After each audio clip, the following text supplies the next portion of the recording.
Aloha, y'all. It is Friday, Freya's Day, Freya, the 13th, Friday the 13th. So Freya is the Venus equivalent in the Nordic pantheon. Obviously, Friday the 13th is an auspicious or unlucky day, depending on how you look at things.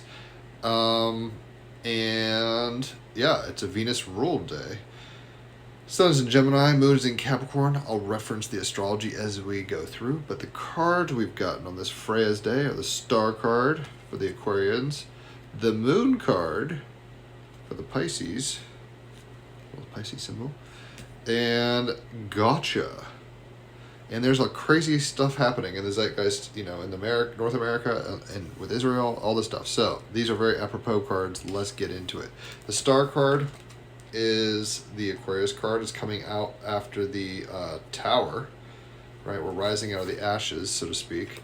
And honestly, yeah, I've written music for all these cards, so check out the songs in the comments. You'll like them, I bet. But this is, we're getting electrified. We're rising into our higher selves and our genius self, but that don't mean no growth pains. It's going to be tricky. On page 56, the Star card, dreaming big, allowing inspiration to guide you, stepping out, enjoying the beauty of the world, sharing your gifts, and shining brightly.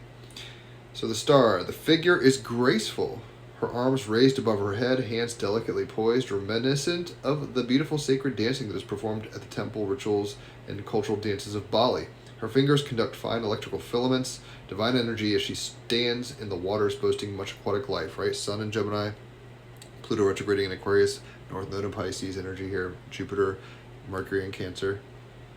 It's like coming out of the waters of unconscious and personal subconscious. Hands reach out to her from the depths below, and her starlight nourishes and raises them out of the sea of overwhelming emotion. The Star, a potent symbol of light and transformation, pierces the mask of ordinary to release the extraordinary. A powerful conduit of the divine radiance, she moves effortlessly between the personal and transpersonal realms, Gemini Sun, embodying and transmitting larger-than-life energy. Fully cognizant, she is a divine vehicle and catalyst for the Star energy in others. She lives into the incredible freedom and expansion that the energy offers her and trusts it completely. Her presence is felt, charismatic, a great lightning conductor, Mars and Leo, Sun and Gemini. Basically, so often in life we see the Star up on the stage shining their light, forgetting the tremendous focus, determination, self-controlled sacrifice that is required to light up the world. Moon in Capricorn, it's a job. Starlight travels through time and space, the emissary of the celestial realm, a pure source of creative flow, igniting inspiration. Know this Star quality is available to you. The extraordinary that lights up the ordinary, exposing the magic that is always available in your life. Neptune conjunct Saturn in Aries. Like, you can find the magic, but you're going to have to dig for the diamonds. A renewed sense of purpose and creativity suggests that it's time to reveal your hidden talents and shine brightly. Mars and Leo trining Chiron in Aries. Get out of your shell. There's much you can offer that will be greatly received, right? People are going to take your nourishment, Jupiter in Cancer, Mercury in Cancer, and play with you, Sun in Gemini. But you gotta do the work, right?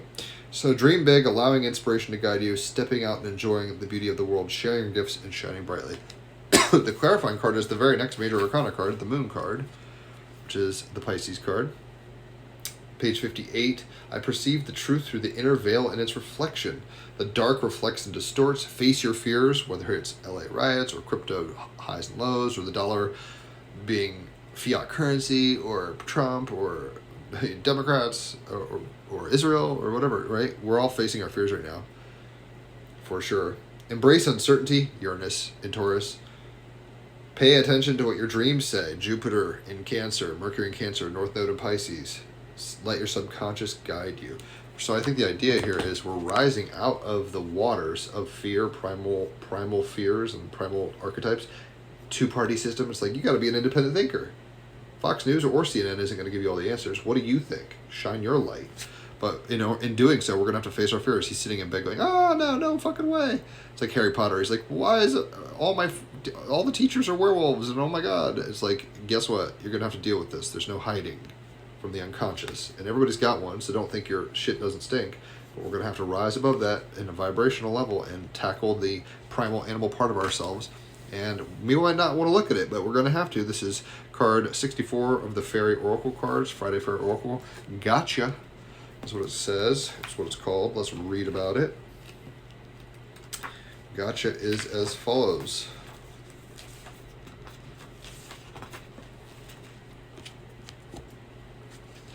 right? We don't want to look. We can't turn away, though. It's like a car crash. On page 174, number 64, gotcha. Sudden shock, unexpected events, and rude awakenings. It's not fun waking up to World War III, right? It's not fun having to deal with the fears of nation states or the fears of the individual, or yourself, or the collective, right? We're going to have to rise above it and transmute it and shine bright, you crazy little diamonds. Gotcha is the out of the blue fairy, like a lightning strike. Star card, lightning, right? He likes to surprise us. You know, you're walking along, minding your own business, or not minding any business at all, and the universe smacks you on your blind side with something that makes an awful splat. Friday the 13th, how unlucky, right? Unexpected demands for the tax man. The bank's hole-in-the-wall machine eats your bank card late at night while the burly and irritable taxi driver's waiting. Your children find a way to dye themselves green just before your in-laws arrive. A meteor hits your car. Gotcha is, of course, capable of surprises as well as shocking or miserable ones, like good ones or happy ones or bad ones. Perhaps your lottery ticket wins. Sun and Gemini. It could be either way, but it's like you're getting hit pretty hard emotionally with this stuff. Moon and Capricorn. And you're going to have to be a tough cookie while you're watching the horror movie. It titillates you, right? It titillates you, titties, shocks you, but like you're like, oh my gosh, I'm like, I go to the scary movie to get scared, and I paid to see this. Like, we asked to be incarnated during an aeon shift. There is a school of thought that says this is just karma. We deserve it for the sins we have totally forgotten in our other lifetimes. Not so. Karma is about lessons we need to learn, not about punishment and meaningless events that don't teach us much. So this may be karma, but it isn't that kind of karma. There is another school of thought that says all of these things are our choices. We choose to be there when this is happening. I, in a sense, feel that way. We choose to step in front of the invisible cosmic bus. Oh my gosh, Friday the 13th. There is some truth to this. On one level of being high in the superconscious, as Gotcha says, I know more than I see. But most of us don't function at that exalted intuitive level of consciousness much of the time, though we can tap into it and rise above our animal natures to some degree. However, many of us do get hints, little flashes of intuition, and sometimes even big flashes of intuition. We often say, I knew I shouldn't have gone that way, or trusted that person, or invested in that stock, or been in America during a Pluto return, or whatever. There are two things Gotcha is trying to teach us. He says he doesn't enjoy doing it, but do I believe him? Actually, I do, mostly. First, we need to learn to listen, to trust our intuitions, right? North Node to Pisces. Saturn conjunct Neptune and Aries. We need to be awake and aware. It is just part of what we need to learn in order to fulfill our potential, to have happy and satisfying lives. Without it, we are sleepwalking in the world and missing all of the wonders and joys, while not missing many of the bumps and pitfalls. Like, we don't want to just sit into the Jupiter, Mercury, Cancer, Venus, and Taurus safety net zones. Second, when there are lessons we need to learn, Moon and Capricorn, or when there are experiences that are properly other people's but have the impact on us, Israel, LA, whatever, we need to learn to roll with the punches, Sun and Gemini, Mars and Leo, to take what comes at us and learn what we can from it, Moon and Capricorn, and regain our balance as quickly as possible. Things happen. We can't always control them, and we can't always get out of the way. We don't always even have a choice about them. For example, to live with a beloved animal friend probably means that you're going to lose that creature at some point, because most pets have shorter lifetimes than humans. Other things happen as well. Good things and bad things. But it's teaching us to build sturdy lives. Gotcha in a reading speaks to sudden, often violent breakdowns of existing structures, Uranus and Taurus. When we become too tightly confined by our own self-imposed limitations, including the desire for comfort and security, Jupiter in Cancer, Venus in Taurus, Gotcha kindly breaks the structure restraining us, Pluto retrograde in Aquarius, whether we think we want that or not. Right? This is liberation, and we often haven't got a clue what to do with it. It's the beginning of a period of confusion, even disorientation, while we search for a way forward, although we may think that we are simply searching for a way back to what we had before. We can't just go backwards. We're going to have to evolve, babies. We're here to do this. Rise up, grand rising. But that doesn't mean it's going to be as scary at times in the movie. We have to confront our hidden elements and our unconscious fears and our conscious fears. Some people, are having to deal with their shadow pretty hard right now. We all are, not some people. So you can't look away. Enjoy the ride, but understand that we're here for these shifts and not to feel like a victim, but it's happening through us, not to us. Hopefully you've enjoyed this. If you have, leave a tip.